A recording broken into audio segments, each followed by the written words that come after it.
On Swift Horses stars Daisy Edgar Jones, Jacob Elordi, Will Poulter, Sasha Calle, and Diego Calva. It's based off the book of the same title, and it follows this ensemble of characters exploring their sexual and addictive desires through secret relationships, horse racing, and casinos, all set in the post-Korean War backdrop. And that's all I'll say without giving any spoilers away, because I've seen the film twice now. Once at the world premiere back at TIFF, and a second time at the US premiere at South by Southwest. And with full confidence, I can finally say this is not a good movie. And normally I don't like to simplify it to this degree, but I want to talk about the good, bad, and mixed of this film, because I genuinely don't think there's any other way to talk about it, which is a pretty bad sign in my opinion. But I'll start with the good, just so you guys don't think I'm a full hater. First of all, Will Poulter is absolutely perfect in his role. He doesn't have the most screen time, probably the least of our core characters, but he is the main character married to Daisy Edgar Jones, so he is pretty integral to the plot. He's the only person in the entirety of this pretty stacked ensemble that actually feels properly cast. And it's not even that he has amazing chemistry with everyone else. He has good chemistry with Daisy Edgar Jones. Him and Jacob Elordi don't really work as brothers in my opinion, but really they only get 2 to 3 scenes together. He works so well on his own, and his character is so much more interesting than everyone else, and I just think that's Will Poulter being a great actor. And this also isn't horrible visually. It doesn't look like slop, but I also think a lot of the daytime scenes are way too blown out. My favorite looks are in the casino and a lot of the nighttime sequences, especially just when they're smoking and they have like a bright yellow light in front of them. It'll always look cool in movies to me. I also think this has really fast pacing in a weird way. When I first watched this film, it was an absolute drag, but I think it was because I was extra tired and I had already seen 2 movies before that day. And though I had also seen 2 movies before watching On Swift Horses at South by Southwest during my second viewing, the theater which I watched it in, which was the Paramount Theater, known for big audience reactions at South by Southwest, that was way more fun of an experience. Like, I genuinely had such a great time with that audience.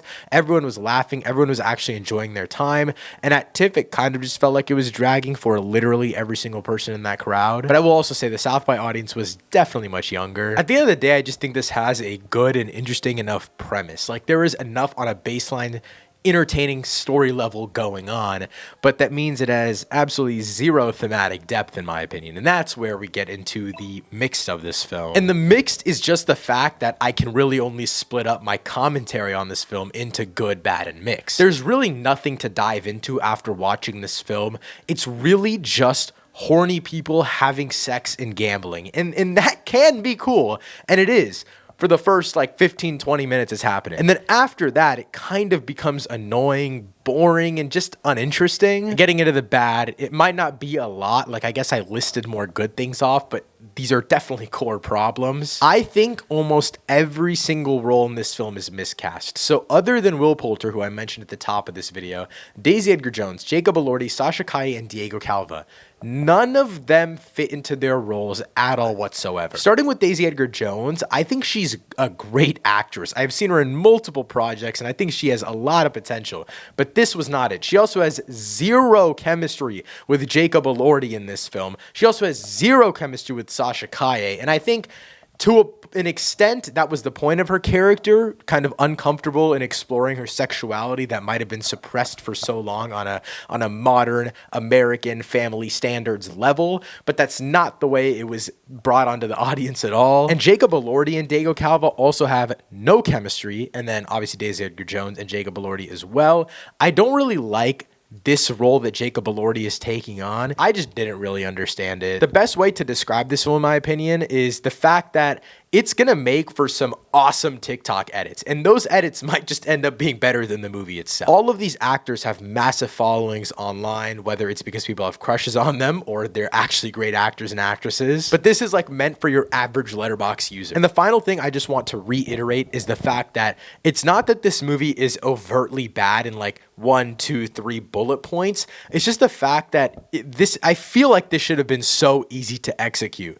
Like, you had all of the talent there.